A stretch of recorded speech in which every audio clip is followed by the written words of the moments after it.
Meishale Ortiz Quiñones. Yo soy Yarian Rodríguez Torres y estamos aquí cada viernes conversando de todo lo relacionado a la antropología física biológica, especialmente relacionado a la antropología forense y arqueología, para que puedas expandir tu conocimiento respecto a esta y otras disciplinas, nuestros cursos, entre otros temas de interés. Hoy es un día importante porque, aparte de que es viernes y estamos en otro episodio, hoy vamos a hablar sobre la arqueobotánica y lo que eso implica, y tenemos aquí con nosotros a alguien que nos va a decir eso. Pero, antes de empezar, hay que decir, ¿qué es la arqueobotánica? Michelle. Bueno, como bien dijiste, Yarian, hemos llegado a otro viernes. Esto es otro viernes de nuestra segunda temporada, lo que implica, ¿verdad? Un nuevo episodio de Hablando de Huesos. Y vamos a hablar específicamente de la arqueobotánica y lo que esta disciplina implica. Así que hay una pregunta que quisiera dejar en el aire, en lo que nuestros escuchas piensan. ¿Podemos saber la historia de una hoja, de una raíz o de una planta de manera en general? Pues déjame decirles que sí, y eso es lo que hace la arqueobotánica. Así que antes de presentar a nuestro invitado de hoy, vamos a definir lo que es la arqueobotánica. Pues así como nosotros decimos que los huesos hablan, las plantas pueden contarnos también sobre nuestro pasado. ¿Qué nos pueden decir, Yarian? Bueno, nos pueden hablar de la alimentación, la ocupación del espacio y la movilidad. También nos pueden hablar un poco de la espiritualidad de antiguos pueblos. Y lo más importante también es que nos hablan de, bueno, esas son algunas de las cosas que hablamos.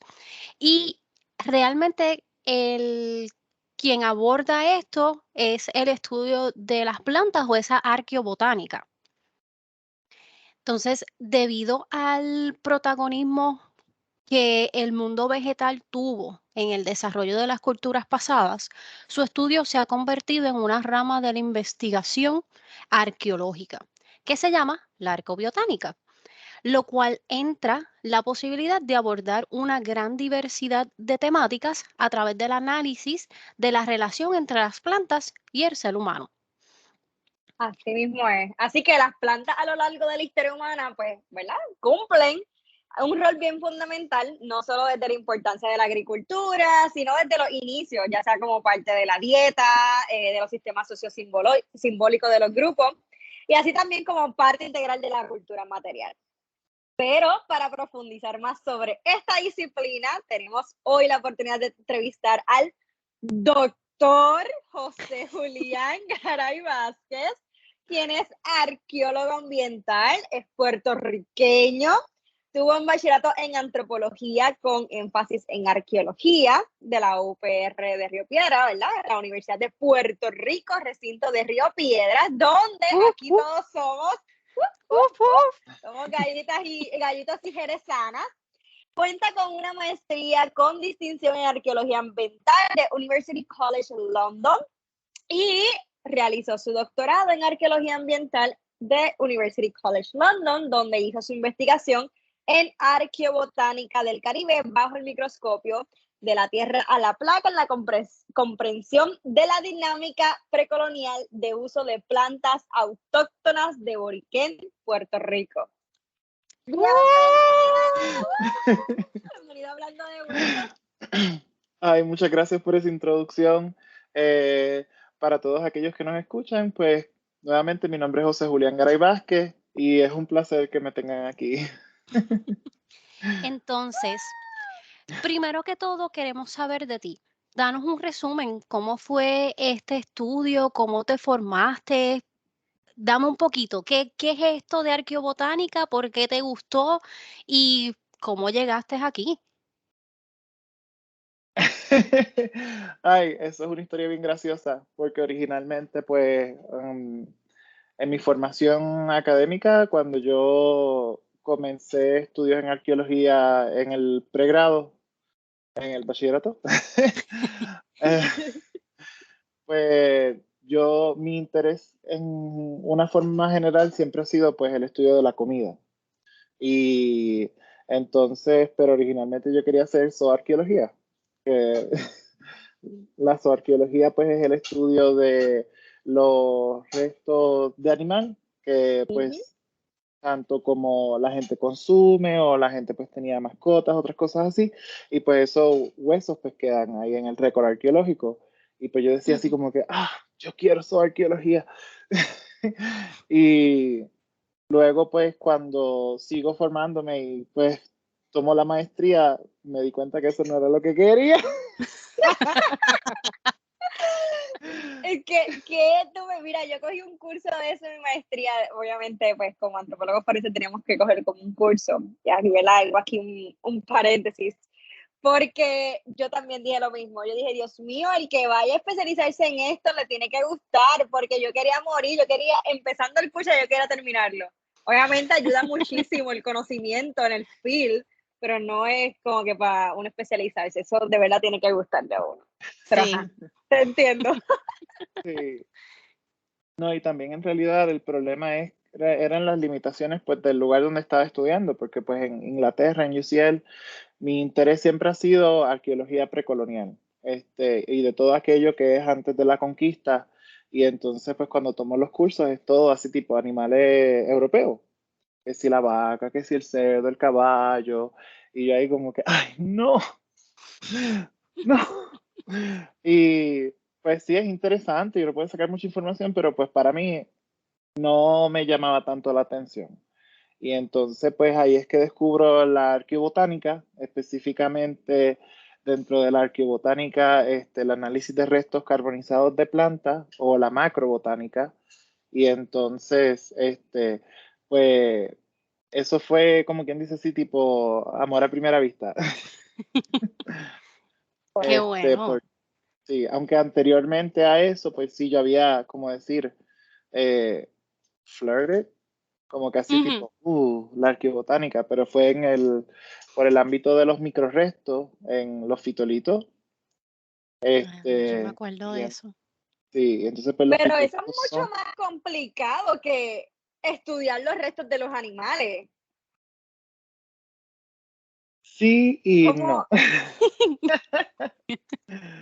bueno, Pues, con la manera que tú lo dices, cualquiera lo pensaría. ¿Cuál es la, verdad, o sea, obviamente la diferencia no tan directa, obviamente uno tiene que ver con el ambiente y las plantas, otra con los animales, pero la formación, la dificultad para llegar ahí. Pues en realidad, una de las cosas que, como decís, se asemejan ambas, tanto la zoología como la arqueobotánica, es que la idea es que uno encuentra restos los cuales se trata de llegar a su identificación a nivel de especie, o por lo menos tener una idea, sea clasificación taxonómica, llegar por lo menos al género, o si acaso a la familia. Y entonces la realidad es que lo más difícil de todo, porque pues para uno poder llegar a una identificación taxonómica, pues uno se deja llevar por los rasgos, también pues a veces por morfología celular o por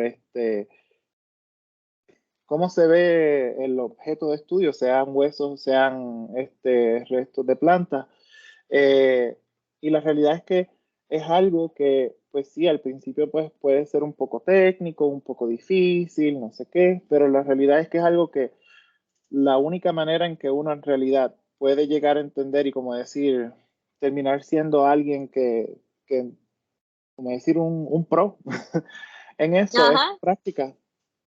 Es práctica. Es como decir, no solamente yo, eh, como que, la primera vez que interactúo con un conjunto de materiales y pues es simplemente es como que, ok, seguir haciéndolo, seguir haciéndolo. Y mientras más también, en términos no simplemente de temporalidad, pero también de regiones, como decir, pues mis intereses son el Caribe, pero pues yo he trabajado con materiales de la India, de China, de México, de Sudamérica, de Colombia, Venezuela, Y entonces pues cada uno de esos lugares pues tiene sus ambientes y características específicas y animales y de plantas en específico, pero entonces mientras más tú te abarcas en el ámbito de pues lo que sea la especialización, eso te da una vista porque pues filogenéticamente hablando pues hay una comunalidad.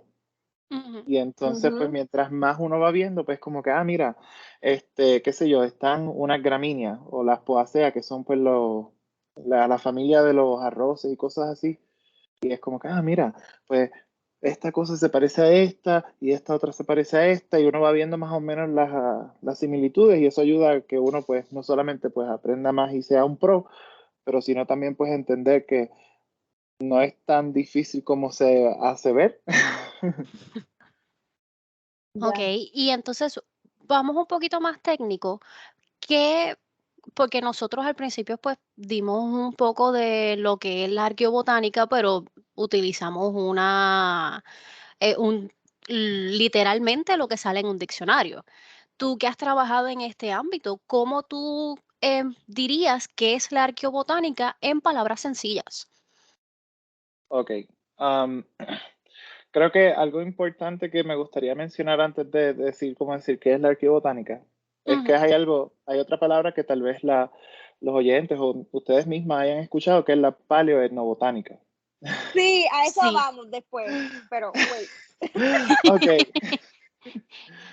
Um, pues la cosa es que por lo menos en la arqueobotánica, como decir así, tipo una definición sencilla, sería el estudio de los restos de plantas asociados a contextos donde hubo seres humanos o no. Y así como decir así tipo, that's it. Ok. Y Ok. entonces, hablando entonces de la paleoetnobotánica, ¿cuál es la diferencia? ¿Qué vino primero? ¿El huevo o la gallina? Pues esa es una buena pregunta, pero es como decir, ambas han estado más o menos a la par y esto se debe más a una convergencia de la disciplina de arqueología entre, como decir, el viejo mundo y el nuevo mundo. El nuevo mundo siendo las Américas y el viejo mundo pues siendo Europa. Porque en las Américas, y inclusive si si tú enlistas en un programa como pues el bachillerato que yo hice en Puerto Rico, es un bachillerato en antropología y luego uno decide si enfatizarse, como decir, en los términos Ujú, como la sombrilla, que está Ujú, la claro. antropología forense, la lingüística, la sociocultural y la arqueología.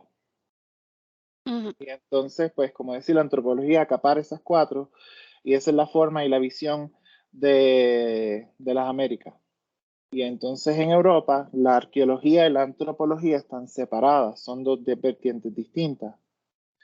Y entonces, pues, del desarrollo de las disciplinas en Europa se sigue diciendo arqueobotánica, porque la idea es que tú eres un arqueólogo primero que utiliza información botánica para poder entender el récord arqueológico. Ujú. Y entonces la paleoetnobotánica es como decir, el utilizar o le dan más importancia a los escritos etnográficos para poder entender el récord arqueológico. Por eso paleoetnobotánica, que es utilizando los récords etnográficos para poder entender específicamente aquello que habla sobre plantas para poder entender el pasado. Ok. O sea, Y que tú entonces, crees que no se trata como de distintos enfoques para abordar un problema, sino que es más como unos términos que varían dependiendo el tiempo en el que estamos. No, en realidad sí hay una diferencia de enfoque.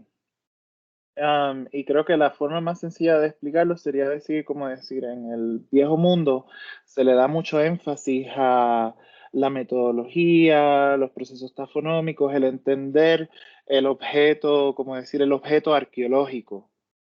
Eh, Como una de las cosas uno de los estudios que se hace relacionado a la domesticación de plantas, Ujú, eh, entre esa temática es sobre lo que le llaman en inglés el crop processing o el procesamiento de plantas.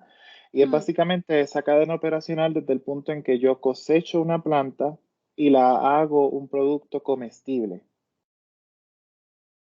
Qué interesante. Ah, Yo estoy aquí ya como que me encanta la sí, sí, estoy ahí que se me rompe la cabeza, pero de manera buena, porque yo que estoy especializándome en bioarqueología, pues sí he tenido y sí he visto y he leído de la parte de la botánica en la arqueología. ujú, Había ujú. escuchado por encimita de la paleoetnobotánica, pero entonces cuando estamos viendo esta, pues tenemos al doctor que nos dice de esto, pues realmente me abre mucho más ese entendimiento y ese conocimiento que yo tenía como que un sprinkle ahí, más, ya tengo como que un serving más grandecito.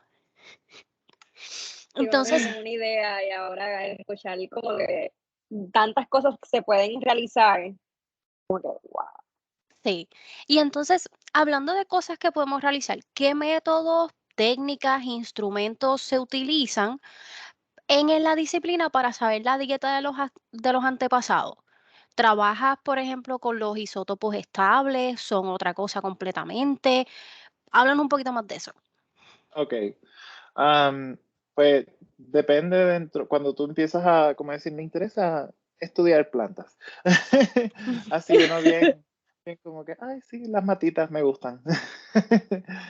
Pues ahí uno tiene que ver, como decir, cuál es tu interés y tu enfoque. Y entonces, pues por lo menos mi enfoque pues era la comida y por eso es que yo termino con los macrorestos. Porque entonces dentro de la arqueobotánica están los microrestos y los macrorestos y cada uno te va a decir, es como decir una faceta de un conjunto.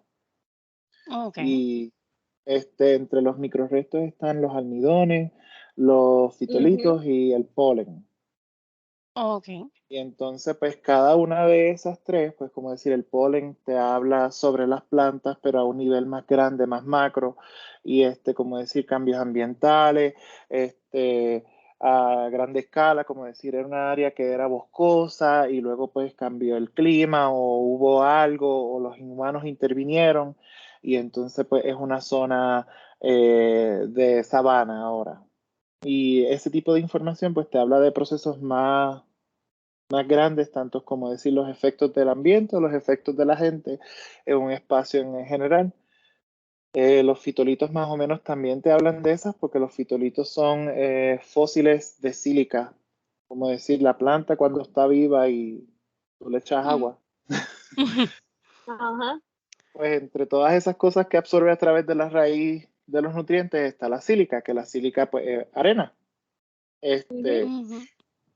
y esa sílica se deposita dentro de las células individuales de la planta. Y entonces cuando la planta muere, lo que te queda es, como decir, una impresión de las células de la planta. Y Y eso es lo que estudian. eso es uno de los restos que uno puede estudiar. Como decir, y pues como cada parte de la planta tiene células específicas, a veces uno puede decir, mira, encontré fitolitos de hoja de palma. Y entonces, pues, eso te podría decir, ah, bueno, pues, sabiendo que es hoja de palma, pues, ¿para qué se utiliza la hoja de palma? Se puede hacer para hacer canastas, o se puede utilizar para construcción, para un techo, para una cama. Y entonces, pues, ahí es que uno va, como decir, tratando de armar el rompecabezas con ese tipo de cosas que uno encuentra. Y pues los fitolitos te hablan sobre uso, cosas más utilitarias, a veces te pueden hablar de comida, no todo el tiempo, pero también te hablan sobre cambios cambios en vegetación. Ujú. Y entonces, pues, y después vienen los almidones. Los almidones, pues, usualmente son más relacionados a la comida, por el hecho de que, pues, las partes de la planta que usualmente tienen la mayor cantidad de almidones son las partes comestibles, como decir, pues, la misma papa o la batata o la yuca, lo que tú te comes así como tal, la parte de esa planta que tú te comes, es donde tienes la mayor cantidad de almidones. Este, y una idea así tipo, para que sepan cómo, bueno, el almidón es como decir la maicena.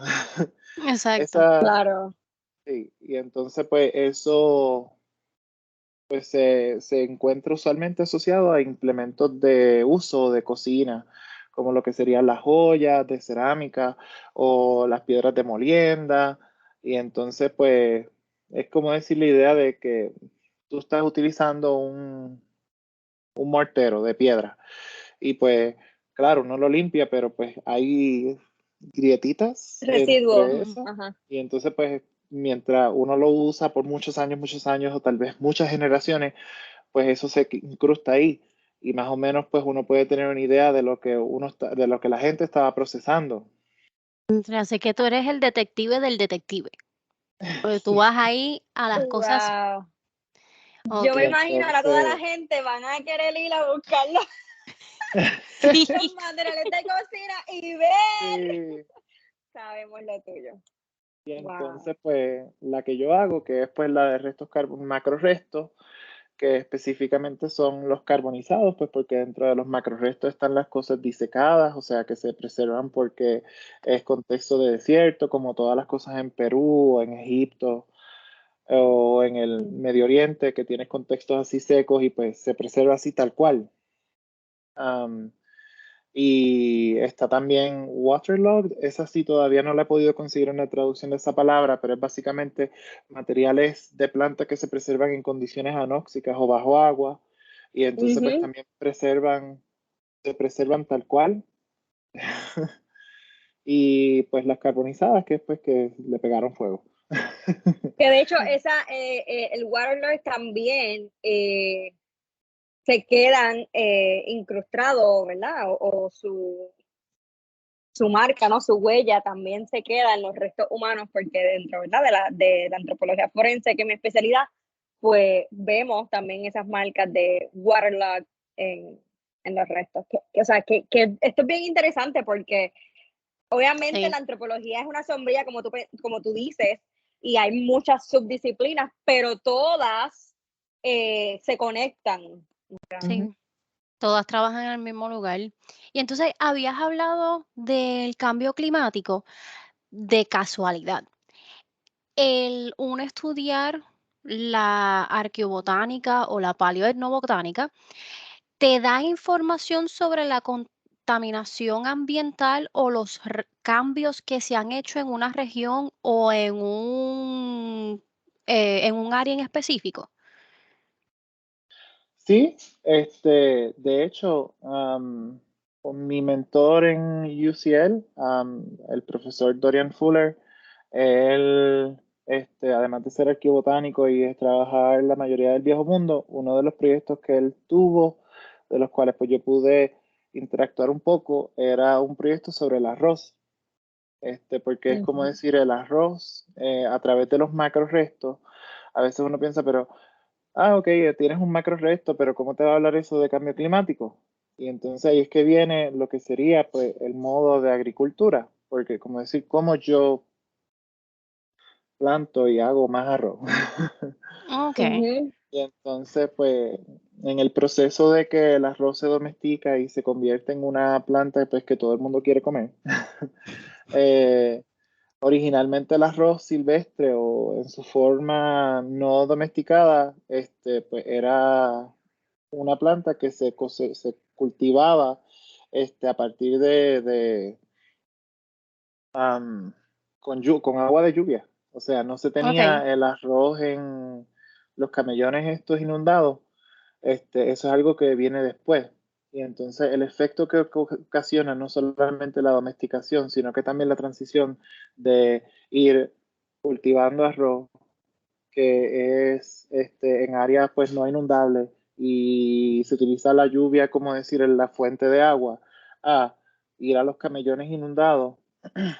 Los camellones inundados crean metano y entonces cuando tú tienes, uno pensaría, pero ¿qué importa eso?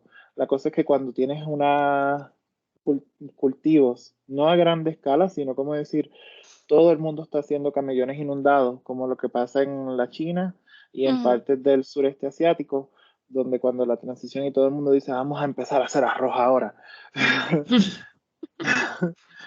Pues básicamente el que tú tengas muchos camellones inundados pues te está creando metano en todos esos lugares y eso te da un alza en temperatura a nivel global.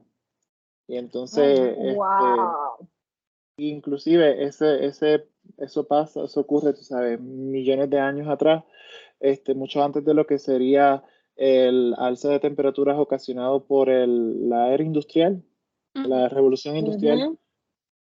Y entonces, pues es uno de los puntos que, como decir, se disputa para lo que serían las conversaciones del Golden Spike o el, um, el punto dorado, que es como decir, ¿dónde pondríamos que comienza el antropoceno?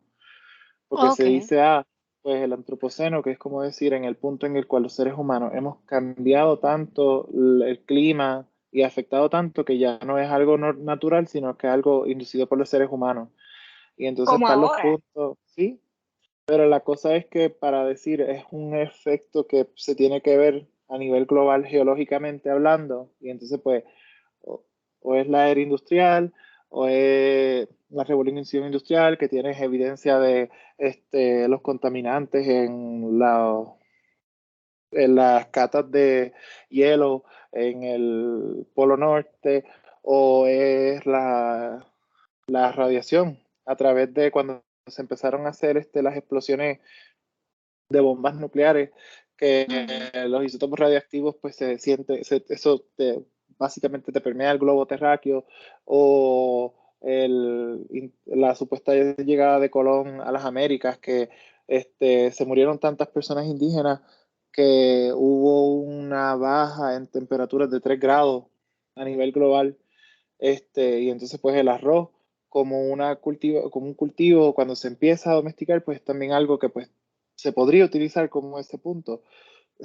Claro. Qué interesante. Tengo una pregunta también, ahora que estaba hablando tanto de eso, o sea, me surgieron un montón, pero, ok, te voy a hacer dos distintas, pero ok, yendo por esa línea, ¿verdad? Cuando se hacen estos estudios de cambio climático, que se informa, que obviamente lo vemos en la prensa, todo esto, pero detrás de ese estudio que se realiza, además de haber geólogos, ¿hay arqueobotánicos o arqueólogos ambientales en colaboración para realizar esos estudios para informar a la población o solamente se le da oportunidad a los geólogos o a otros especialistas? O sea, ¿puede incluirse un arqueobotánico en esa colaboración para saber qué está pasando con la contaminación ambiental? Pues sí, es como decir, eso ya es más a discreción del investigador, porque por lo menos en el mundo porque ya esto estaríamos yendo a lo que es policy making o la Ujú. creación de política, y entonces Ujú. uno como científico, uno tiene como decir, o sea, tienes un montón de opciones, pero si dándote en resumidas cuentas, es como decir, tiene Ujú. todo. Está al lado de, como decir, yo como científico y arqueólogo o arqueobotánico me dedico a el mundo de la creación de política pública. Y entonces yo estoy así como decir, todo mi trabajo y mi énfasis es en el frente de que se dé el cambio o la creación de la política pública. Y entonces están los otros, que es como decir, yo como científico investigo una temática en específico, lo cual crea datos que pueden ser utilizados para la creación de política pública. Pero ya es como decir, yo te hago la información y alguien que sepa más sobre la temática de política pública sería la persona que, pues como decir, porque también es como decir, no es que sean cosas tan apartes, pero sí es como decir, hay un lenguaje en específico que uno tendría que dominar para poder llegar a eso de política pública. Porque ya Claro, estamos hablando claro. que no es solamente, tú sabes, los nerds hablando de ciencia, sino que también estamos hablando de cosas más, como decir, gubernamentales, Ujú. de Leyes y cosas. leyes y otras Yep. cosas que pues, Que tienes que tener el conocimiento para saber cómo te estás dirigiendo, a quiénes, cómo hacer las cosas bien, etcétera. Ok, antes que se entonces, me olvide, la otra pregunta quería saber, estamos hablando de todo lo de la dieta, las comidas, mientras estabas hablando, yo me acordé de que mi maestría en Boston, durante un curso, yo creo que era de bioarqueología, si no me equivoco, o no recuerdo bien. Estábamos hablando específicamente de los isótopos estables y de todas estas cosas. Y en una lectura me pareció bien interesante porque había una planta, la kelp, que debes conocer. Yo trabajé en un health food hace mucho tiempo cuando estaba cursando mi bachillerato en la UPR Río Piedra. Y obviamente conocí de muchas plantas naturales, sus beneficios, etcétera. Y dentro de ellas estaba la kelp, que ayudaba a la tiroides. Es como el sustituto, ¿verdad? Lo que es Synthroid, que conocemos, etcétera. Entonces, obviamente, yo hice, wow, en aquel momento, porque pues leyendo esa lectura, viendo que estas personas del pasado consumían kelp, pero, ¿verdad? Científicamente, los que escribieron el artículo no podían explicar, ¿verdad? Esto fue hace mucho tiempo. Quizás el consumo de la kelp. Yo pensando acá, uno puede sugerir varias cosas. Uno puede sugerir pues que era parte de su dieta, como uno puede sugerir también que quizás ellos padecían de tiroides y conocían inclusive sobre el beneficio, ¿verdad? O de la kelp, porque obviamente aquí podemos hacer muchas sugerencias en arqueología, ¿verdad? Dependiendo de ciertos aspectos, ¿verdad? O ciertas datas que nos den los materiales arqueológicos, etcétera. Así que mi pregunta es, cuando hablamos de este tipo de enfermedades, también podemos saberlo a través del consumo de este tipo de plantas que tienen ciertos beneficios naturales. Porque obviamente con nuestros taínos, ¿verdad? Indígenas en Puerto Rico, tenían varias condiciones y sabían los beneficios de algunas plantas. O sea, eso se puede saber, estudiar mediante eso. Yo sé que esto es como que wow, ¿verdad? Pero no soy especialista en esto. No, sí. Eso es una buena pregunta y es un poco difícil porque básicamente, tomando el mismo ejemplo del kelp, porque acabas de decir que es un alga marina, y teniendo en mente ya cómo son las formas en que pues, se puede uno encontrar los restos botánicos, el kelp como tal es un caso interesante porque por lo menos en los lugares donde más se consume, pues, también tiene que ver con la localidad pues, donde crecen, que sería en la costa del Pacífico Norte de Estados Unidos, y la costa pacífica de Sudamérica, tipo Perú, y Chile. Que en realidad, de tiempos prehispánicos, el área donde se consumen más algas marinas fuera de Japón es en Perú y Chile. Pero el así como decir, que yo como esto porque sé sus beneficios saludables, no. Usualmente las plantas que se consumen o llegan a tener propiedades medicinales y luego pues adquieren un rol tanto como central en comida o la espiritualidad, eso es algo que pues adquiere a través del tiempo.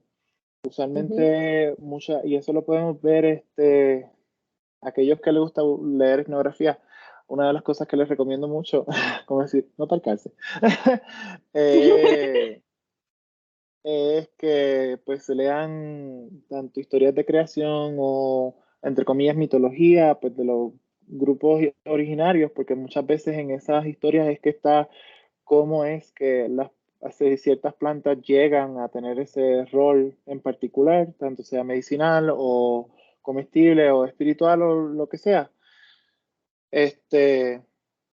Y muchas veces es como decir un regalo que se le otorga.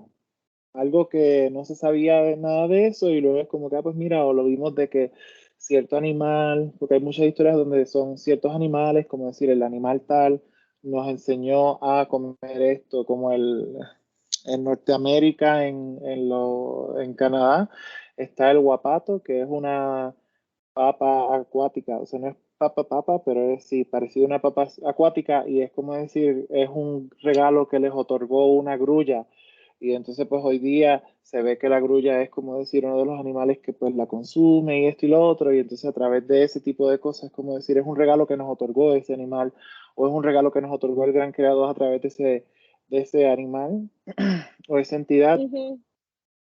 Y entonces, pues, en las propiedades medicinales también es así a veces, pero para Exacto. decirte si la arqueología puede encontrarlo, pues sí, hay veces que se puede encontrar evidencia de medicina, pero pues no es algo que es tan común, porque pues también tiene que ver con el hecho de que pues cuando uno prepara medicina, pues tal vez uno no le pegue fuego, y si encuentras fitolitos, pues es bien difícil tú decir, pues mira, este sí se utilizó o almidones, como decir, se utilizó para medicina, porque también tenemos que pensar, como decir, la planta puede tener un montón de otras propiedades, y al menos que no Claro. sea un caso de, como decir, es algo que es tóxico para los seres humanos, que sabemos que no se puede consumir, pero lo encuentras en cantidades grandes en el récord arqueológico, pues eso quiere decir que había un interés por eso, que podría ser medicinal o otra cosa.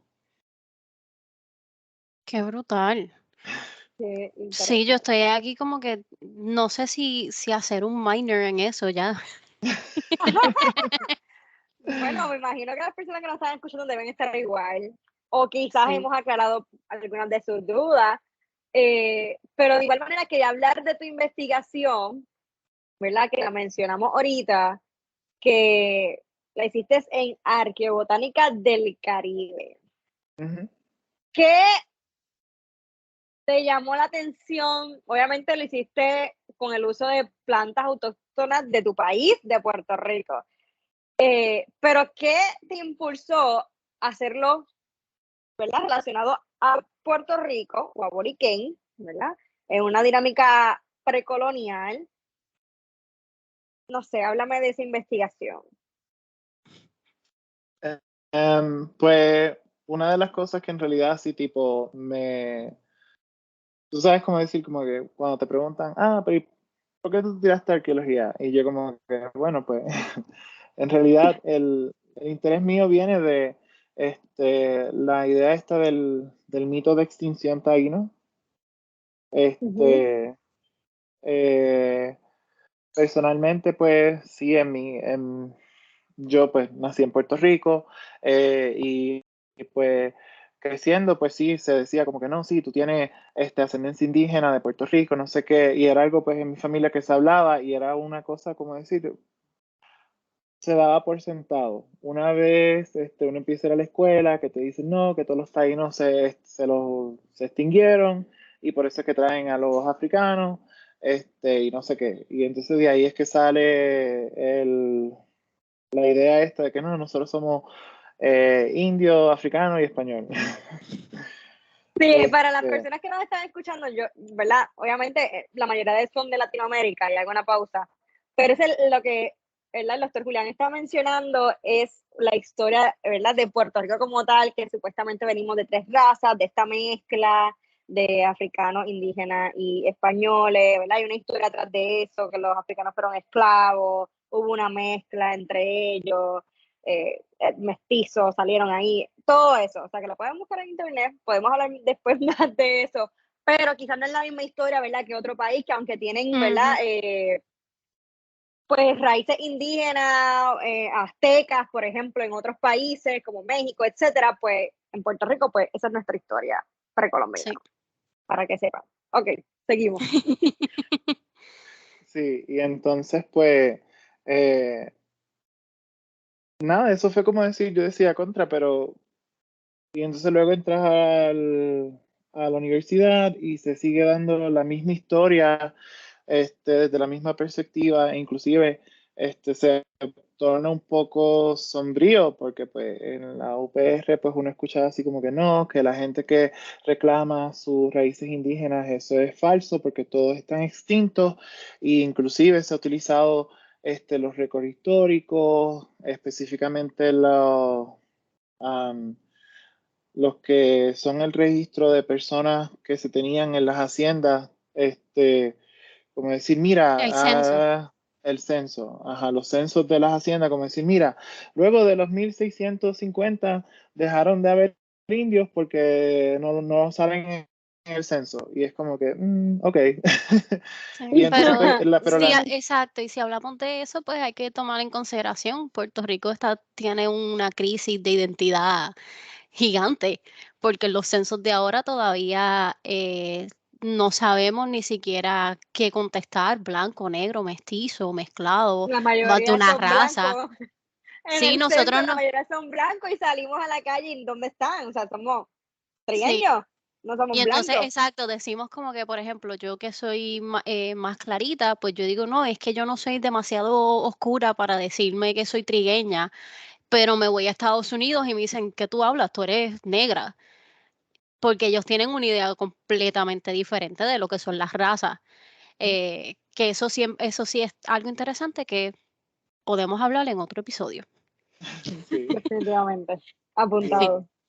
Y entonces, pero nada, y al final la cosa es que cuando tú vienes a ver a detalle minucioso, nosotros no conocemos la historia de los pueblos indígenas del Caribe más allá del 1500. Inclusive, si tú lees cualquier libro, siempre te ponen como decir toda la temporalidad hasta el 1500 o el 1550 y siglo XVI, XVII hasta el XVIII. En realidad es como decir el siglo XVI y XVII es los tiempos oscuros porque en el Caribe, porque si no es cosas que están relacionadas a las estructuras coloniales o como decir asentamientos coloniales, que son cosas en sí, o sea, son cosas que se ven en el paisaje, que uno las puede palpar y es más fácil de identificar y de estudiar, pues no sabemos nada.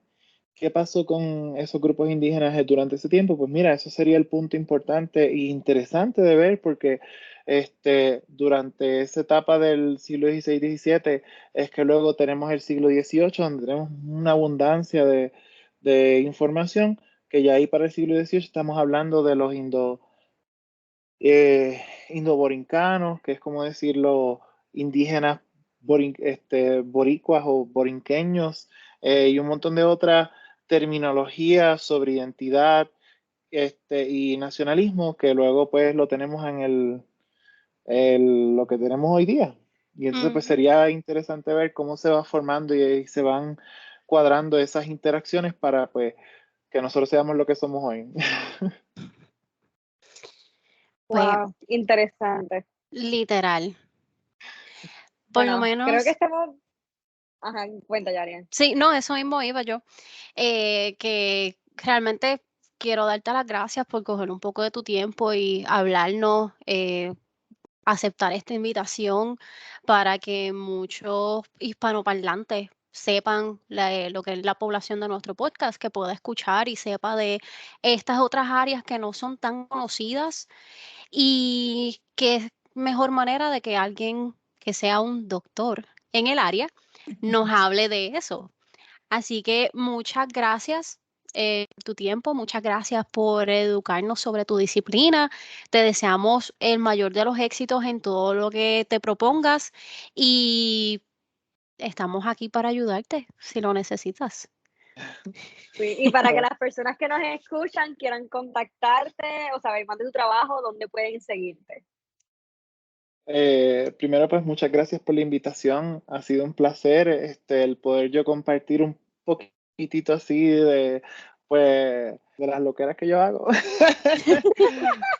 De las loqueras que hacemos los antropólogos, o sea, Sí. estamos en el mismo bote. Y entonces, y pues claro, gracias. Cualquier cosa que yo necesite, pues les digo.